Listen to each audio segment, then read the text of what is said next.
సమ్మెట ఉమాదేవి సమర్పించు నవపారిజాతాలు. నేటి కథ అవతీర్ణ. రచన మోహిత కౌండిన్య.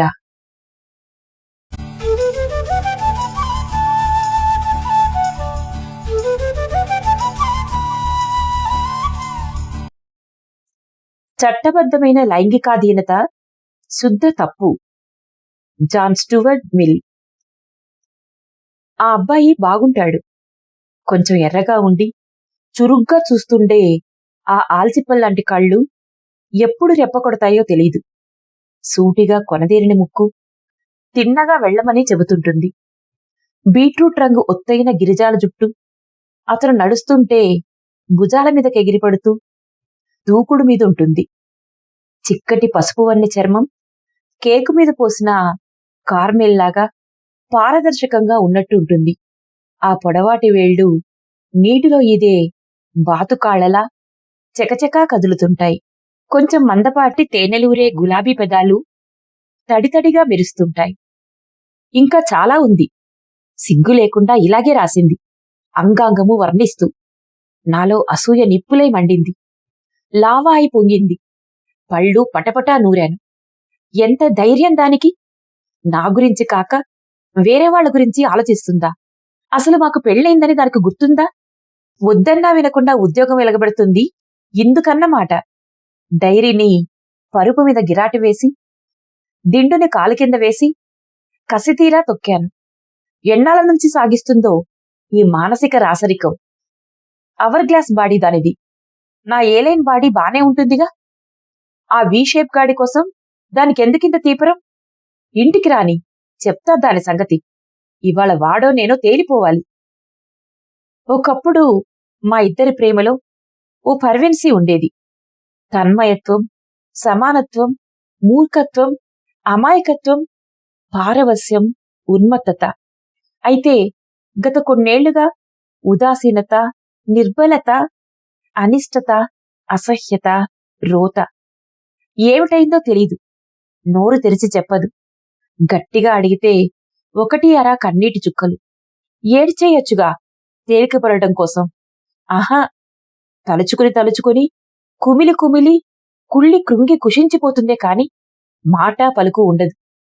నాకు దాని విషాదం చూస్తే పిచ్చెక్కుతుంది. ఎదురుగా కనిపించినవి, చేతికి చిక్కినవి పగలగొట్టేస్తాను. నా గోడు పట్టనట్టే గోడలో గోడై కూర్చుంటుంది. కాసేపయ్యాక పగిలిన గాజు, పింగాణి, చెక్క ముక్కలన్నింటినీ చిమ్మేస్తాను. న్యూస్ పేపర్లోనో బట్టలోనో మూట కడతాను. సన్నటి పెంకులు నా అరచేతుల్లో గుచ్చుకుంటాయి. అబ్బా అంటాను. తిరిగి చూడదు. రక్తమోడుతున్న వేలిని నోట్లో పెట్టుకుని చప్పరిస్తూ, ఎందుకు బంగారం ఇంత కోపం అని దగ్గరగా వెళ్లి గోముగా తలనిమురుతూ అడుగుతాను. అయినా మాట్లాడదు. నవ్వించాలని ప్రయత్నిస్తాను. బండమొహం అలాగే ఉంటుంది. బతిమ్లాడి లేపి కొంచెం ముఖం కడుగుతాను. అప్పుడప్పుడు స్నానం చేయిస్తాను. ఆ రోజు తనకిష్టమైనవన్నీ వండి పెడతాను. ఒళ్ళో పడుకోబెట్టుకుంటాను. ముద్దలు కలిపి నోటికందిస్తాను. ఏవేవో కబుర్లు చెప్పి 2-3 గంటలు తిప్పలు పడి మొత్తానికి నా లోకంలోకి తిరిగి తీసుకొస్తాను. కాని అదేమిటో ఈ మధ్య ఎంత ప్రయత్నించినా దాని నవ్వులోకి జీవం తేలేకపోతున్నాను. దాని బాధ తొలగించడానికి నాకు చేతనైనదేమిటో తెలియక గిలగిలలాడిపోతున్నాను. మంచం పక్కనే పెట్టిన మా హనీమూన్ ఫోటో వెక్కిరిస్తోంది. ఉరకలేస్తున్న ఉత్సాహాన్ని సీతాకొక చిలుకలుగా పట్టుకోటానికి అది పరిగెడుతుంటే, నేను నడుము మీద చేతులేసి ఎత్తుకున్న ఫోటో టూరిస్టు ఒక ఆయన భలే బంధించాడు మా తుల్లింతని. జలపాతపు గాలికి గంతులేస్తున్న జుట్టులాగే ఉండేది తను. గంతులేసే గిరిజాల జుట్టు, దూకుడు. ఛ, ఇంత పచ్చిగా రాసిందంటే కొంపతీసి ఆ అబ్బాయి ప్రేమలో పడిందా ఏంటి? ప్రేమట ప్రేమ. చాలా ఆశ్చర్యంగా ఉంటుంది. పెళ్ళై ఇన్నేళ్లైనా ఒక మనిషికి ఇంకో మనిషి మనసులో ఏముందో తెలియకపోవటం. ఒకే ఇంట్లో ఉంటూ, ఒకటిగా ఉంటూ కూడా అవతలి వ్యక్తి అవసరాలను గమనించకపోవటం నిజమే. నా రగ్బీ ఆటలో పడి దాన్ని ఇంట్లో ఒంటరిగా వదిలి టోర్నమెంట్కి వెళ్ళాను. ఈ మాత్రం దానికే అది ఇంకెవర్నో చూసుకోవాలా? దానికి తెలీదా ఆ బీట్రూట్ గాడిలో ఉన్న దూకుడు నాలో డబల్ ఉంది? అసహనంగా ఇందాక నాకు నేనే ఎడిట్ చేసుకుని చదివిన దాని డైరీ పేజీలు మళ్లీ తిరిగేశాను.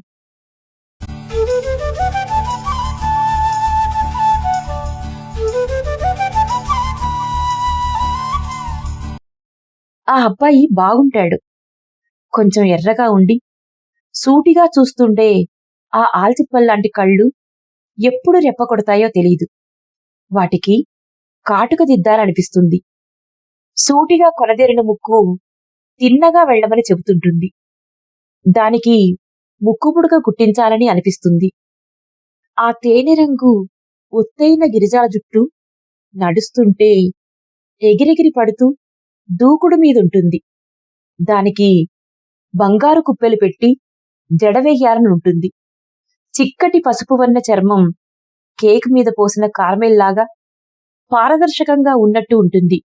దాన్ని రోజూ రుద్ది రుద్ది స్నానం చేయించాలనిపిస్తుంటుంది. ఆ పొడవాటి వేళ్లు నీటిలో ఇదే బాతుకాళ్లలా చకచకా కదులుతుంటాయి. అవి నా చూపుడు వేలిని గట్టిగా పట్టుకుంటే ఎప్పటికీ విడిపించుకోకుండా ఉండిపోవాలనిపిస్తుంటుంది. కొంచెం లావాటి తేనెలూరే గులాబీ పెదాలు తడితడిగా మెరుస్తుంటాయి. వాటిలోకి మరింత రంగును నింపుతూ అమృతం లాంటి పాలు పట్టాలనిపిస్తుంది.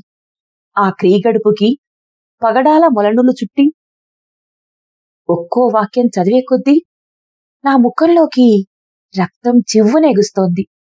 అరచేతుల్లో వేడిగా చెమట పడుతోంది. తల కోపపు ఆవిర్లు చిమ్మటం తెలుస్తోంది. అయినా చదవటం ఆపను. ఇవాళ చావో రేవో తేల్చేసుకుంటా. అతన్ని చూస్తుంటే తల్లి నవ్వాలనే కోరిక కలుగుతోంది.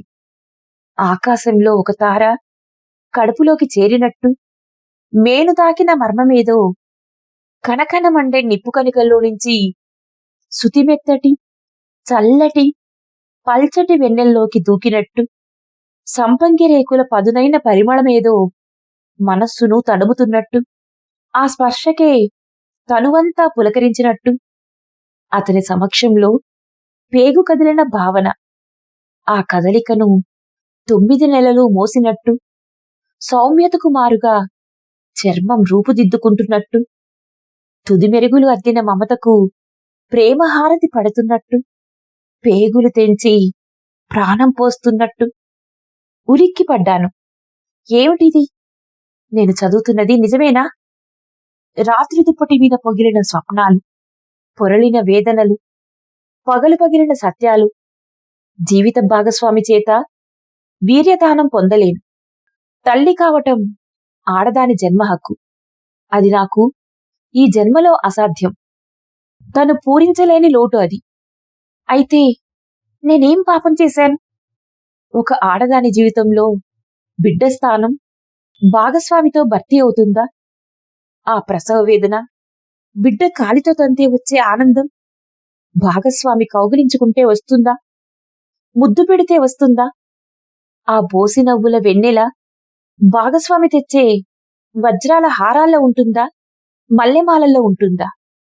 ఆ పసితనపు ముగ్ధత్వం, మనసుకు అమాయకంగా వేసే కళ్ళాలు తెంపుకోవటం మానవ మాతృడికి సాధ్యమేనా? నివ్వెరపోయాను.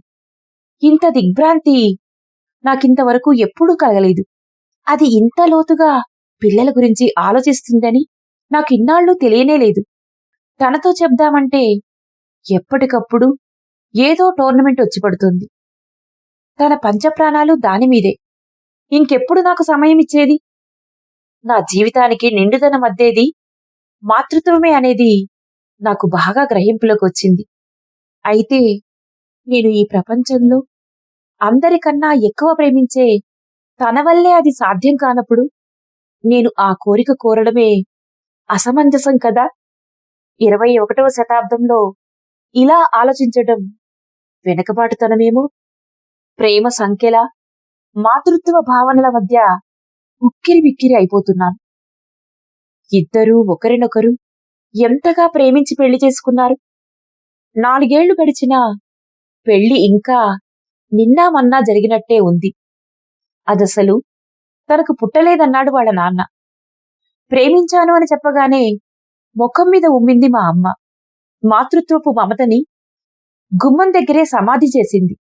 దాంతో ఆడదై పుట్టినంత మాత్రాన ఆప్యాయత, అనురాగం పుట్టవని తెలుసుకున్నాను. ప్రేమ కన్వీనియంట్గా ఉన్నప్పుడే పుడుతుంది. కన్వీనియంట్గా ఉన్నంత మాత్రమే కాదు, కన్వీనియంట్గా ఉన్నంత కాలమే బ్రతికుంటుంది. కాని మనిషి ఎప్పుడూ ప్రేమే కదా కావాలని కోరుకుంటాడు. ప్రేమలోనే భ్రమసిపోతాడు. నేను అంతే. ప్రేమోద్రేకంలో దాంతోనే జీవితం అనుకొని బయటకు వచ్చేశాను. ఇప్పటిదాకా ప్రేమగానే చూసుకుంది నన్ను. ఎప్పుడూ నాకిష్టమైన పనులే చేస్తుంది. తన కోరికలను పూర్తిగా అణచివేసుకొని ఇలా చేస్తుందని నాకు లేసమాత్రమైనా అనుమానం కలగలేదు. ఒక్కసారి కూడా. ప్రేమ వల్ల స్వార్థం పెరుగుతుంది కాబోలు. తల్లి ఒకే విషయాన్ని 2 సార్లు ఆలోచిస్తుంది. ఒకసారి తన కోసం, మరోసారి బిడ్డ కోసం. ప్రేమ పుట్టేది, లయమయ్యేది మాతృత్వంలోనే. ఇంత క్షమాగుణం కలిగిన ప్రేమ లోకంలో ఇంకొకటుంటుందా? మాతృత్వం అన్నిటికన్నా చాలా కష్టమైన ఆట. ఘనమైన జీవశక్తి, అనంత ఆశావాదం, ఒక మ్యాజిక్, ఒక మాయ. ఆ అనుభూతి నాకు కావాలి. అలమరలో పరిచిన పాత కాగితంలా అయింది నా మనసు. మాతృత్వం గురించి నాకున్న భ్రమలన్నీ ఒకటొకటే తొలగిపోతున్నాయి. చిన్నప్పుడు బొమ్మలాటల్లో నేను తల్లినయ్యాను. ఇప్పుడు అనిపిస్తోంది ప్రతి మనిషిలోనూ మాతృత్వపు జాడలు ఉంటాయని. తల్లి అంటే ప్రేమే, ప్రేమకు నిలువెత్తు రూపమే. ఎవరో కవి చెప్పినట్టు 2 కళ్ళ నుంచి కారే కన్నీటి బొట్లే దుఃఖంలోని 2 విసర్గ సున్నాలు.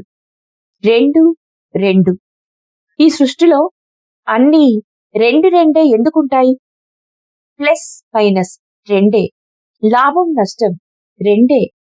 నలుపు తెలుపు, వెలుగు చీకటి ఎందుకు 2? నేను ఒకే గ్రే ఏరియాలో ఉన్నాను.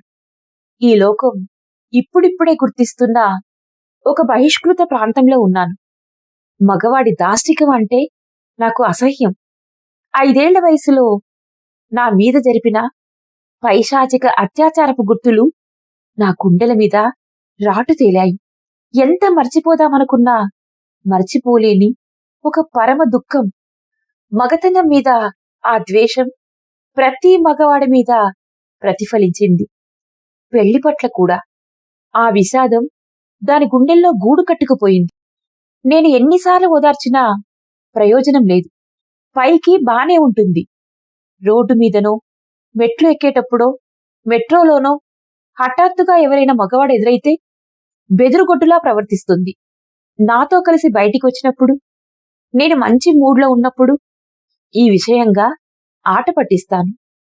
పదే పదే ఇలా జరిగితే మాత్రం నాకు చిరాకొచ్చేస్తుంది. తిట్టేస్తాను.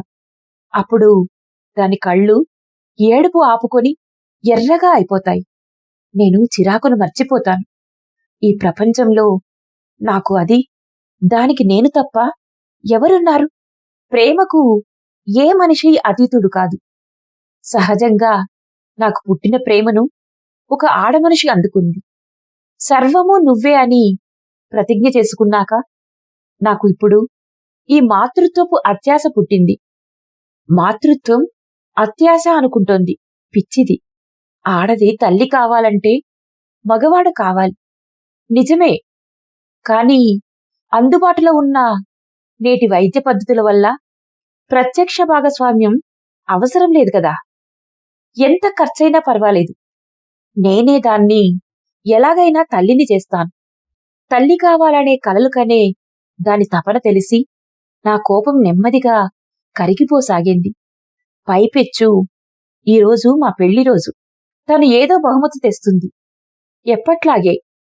కాని నా ప్రేమకి దాని ప్రేమకి ఎంత తేడా? సరేలే, ప్రేమ అనేది గూట్లో పెట్టుకున్న తాయిలం కాదుగా. ఒకసారి పంచితే ఖాళీ అయిపోవటానికి? ఈసారి ఒక బహుమతి నేనే ఇస్తా. మర్చిపోలేనిది, జీవితాన్నే మార్చేసేది.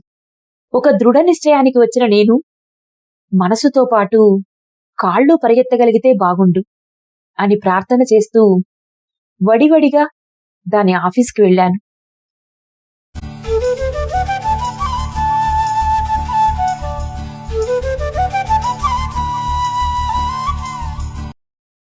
అదేంటి, అలా ఎలా కుదురుతుంది? కుదురుతుంది. నీతో ఎలా? నా చేతకానితనాన్ని వెక్కిరిస్తుంది కదూ ఆ బీట్రూట్ అబ్బాయితో. విభ్రాంతిగా చూసింది. అతనితో మాట్లాడమంటావా? నెంబరుందా? ఫోన్ బయటికి తీశాను. అంతలోకే అది ముక్కలయింది. దెబ్బతిన్న పులిలా అయింది దాని ముఖం. ఏం జరిగిందో అర్థమయ్యేలోపు రోషపు కన్నీళ్ల జల్లు నా బుగ్గలను తడిమింది. నేలమీద పడిన ఫోన్ ముక్కలు మసకమసకగా కనపడ్డాయి. ఉత్తర క్షణంలో నా చెంప చెల్లుమంది. కాలర్ పట్టుకుని గుంజుతూ వెక్కుతూ అంటోంది, మనం ప్రేమించి పెళ్లి చేసుకుంది ఇందుకేనా? ఎందుకింత క్షోభ పెడుతున్నావు? పిల్లలొద్దు, జల్లెలొద్దు. నీకు నేను, నాకు నువ్వు, అంతే. ఇంకెవరికీ ఇక్కడ చోటు లేదు. ఈ జీవితం ఇలాగే ముగిసిపోని.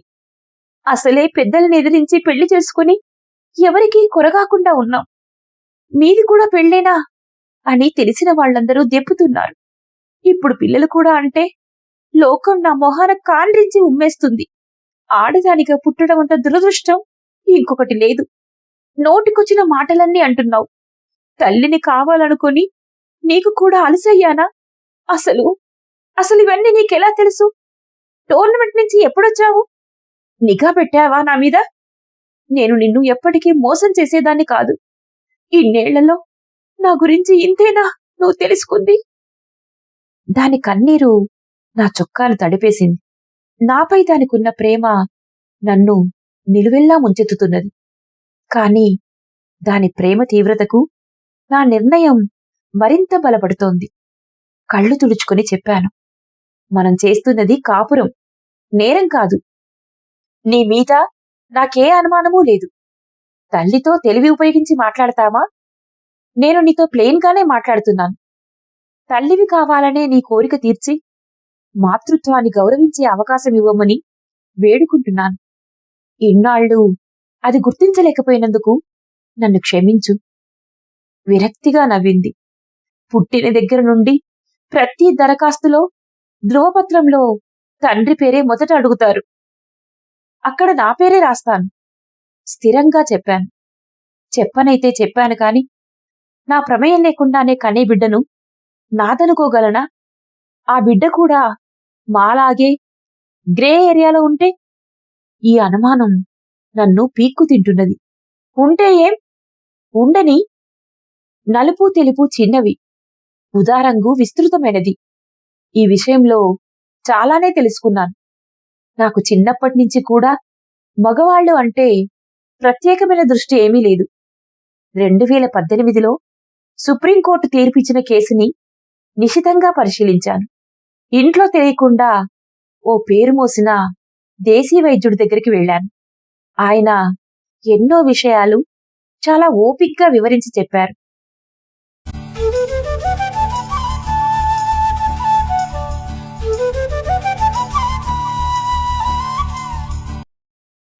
స్వలింగ సంపర్కాలు ఒక దేహంలో, ఇతర లింగ ప్రకోపాలు ప్రకృతిలో అన్ని చోట్ల కనిపిస్తాయి. అంటే అవి సహజం. మన ఆయుర్వేదంలో పుం స్త్రీ భిన్న వ్యవహారాల గురించి శాస్త్రీయతతో ఎంతో సూక్ష్మంగా 56 భేదాలను నామసహితంగా వివరించారు. కామ జ్యోతిష్య శాస్త్రాల్లోనూ సంస్కృత నిఘంటువులలో కూడా పలు భేదాలు ప్రస్తావించారు. అనేక ఆలయ శిల్పాలలో వీటి సోదాహరణలు దేశమంతటా మన కళ్ళెదుటే ఉన్నాయి.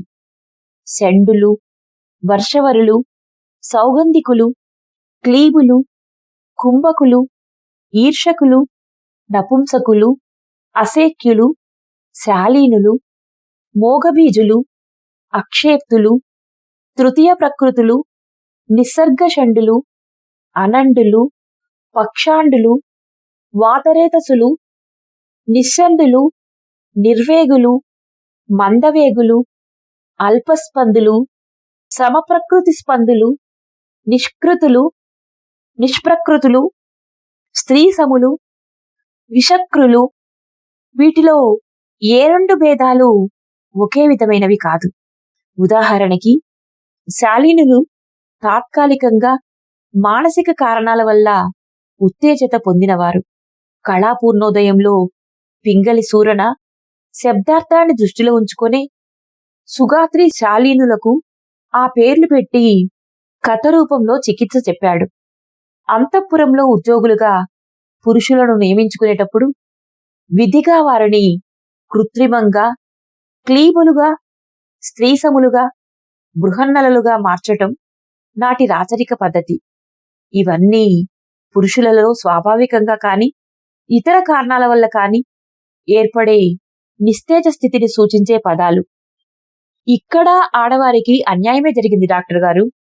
నపుంసకులు, స్త్రీసములు ఉన్నట్టుగానే పురుషసములు, పుంసినులు కూడా ఉండే ఉంటారు కదూ. నా వంక చూస్తూ సందేహంగా నవ్వారు. అటువంటి స్త్రీలను మాచకమ్మలు అంటారమ్మా. ఇంకా ఆయన వంక సూటిగా చూడలేకపోయాను. ఎల్జీబీటీ అనే 4 అక్షరాలే నాకు తెలుసు.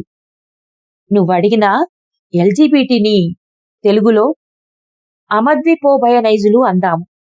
ఆ ఆడవారి మధ్య ఎల్, ఎం మా మగవారి మధ్య జి ద్వి సమప్రకృతి స్పందులు, సమసంగులు బి పా పరివర్తిత, ఉభయ టీ నైజులు స్వభావం కలవారు, అమద్విప నైజులు, మాచకమ్ములు, అమద్విప నైజులు, మాచకమ్ములు.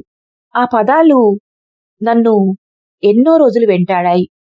అనేక మార్లు దరఖాస్తులలో పేరు దగ్గర మాచకమ్మ అని రాసేదాన్ని. మా అమ్మ చేసిన పనికి ఎన్నో రాత్రులు మదన పడ్డాను. తరువాత పట్టించుకోవటం మానేశాను.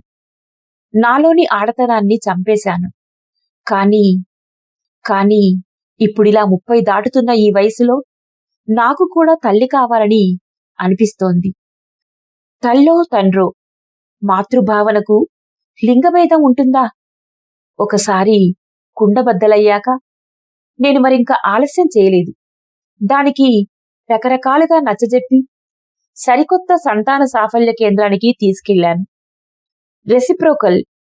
రెసిప్రోకల్ ఇన్ విట్రో ఫెర్టిలైజేషన్ అనేది స్వలింగ సంపర్కులకి వరమట.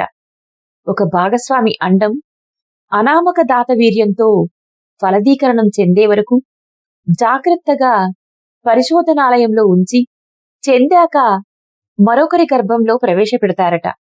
ఇలా ఇద్దరూ గర్భధారణలో భాగస్వామ్యులవుతారు. ఈ పద్ధతేదో సౌకర్యంగానే ఉందనిపించింది.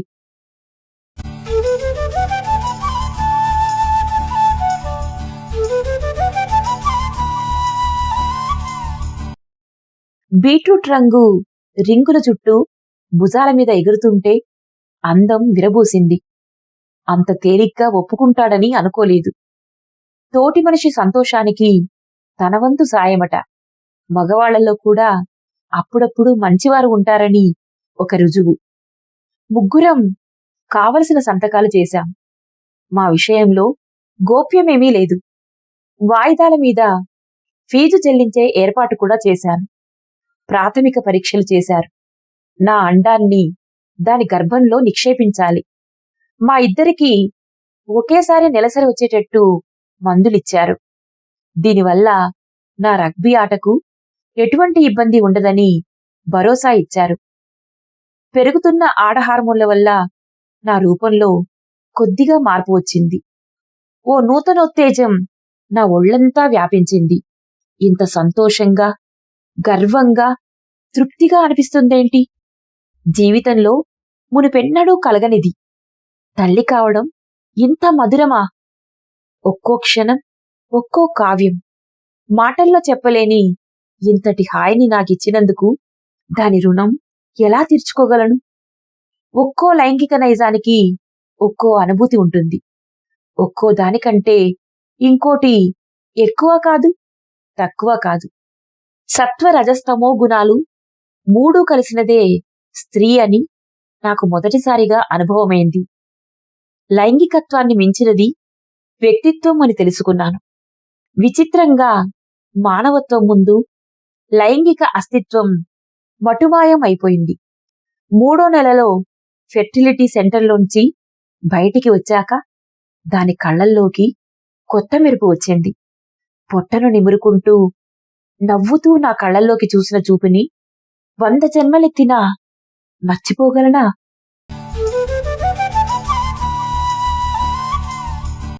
పూర్తిగా కొత్త మనిషిలా కనిపించింది.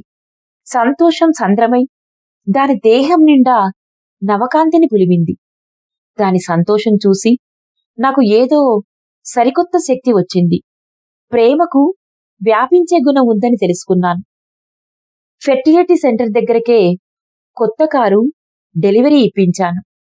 ఫెర్టిలిటీ సెంటర్ నుండి కారు వరకు మెట్లు దిగుతూ దాన్ని ఎత్తుకోవడం చూసి అక్కడి సిబ్బంది నవ్వుతూ ప్రోత్సహిస్తూ చప్పట్లు కొట్టారు. దాని ముఖం మీద నునుసిగ్గుతో కూడిన ఉత్సాహం మళ్లీ సీతాకొక చిలకై ఎగిరింది. కారు దిగి మా ఇంట్లోకి అడుగుపెట్టి సోఫాలో కూర్చునే వరకు నేలపై పరిచిన గులాబీ రేకులపైన నడిపించాను. పుట్టినప్పటినుంచి ఆడదాని దేహం ఎన్నిసార్లు మారినా తల్లి అయ్యేటప్పటి అందం కంటే మించిన అందం ఉండదు. అదిప్పుడు ఎంత అందంగా ఉందో రోజూ దిష్టి తీసి పడేస్తున్నాను. నా బిడ్డకు మా బిడ్డకు తల్లి కాబోతోంది మరి. ఇంకా 6 నెలలు జాగ్రత్తగా ఆహాహా జీవితాంతం నేను దాని తల్లిలా అల్లారు ముద్దుగా చూసుకోవాలి. ఒక భర్తగా అది నా బాధ్యత.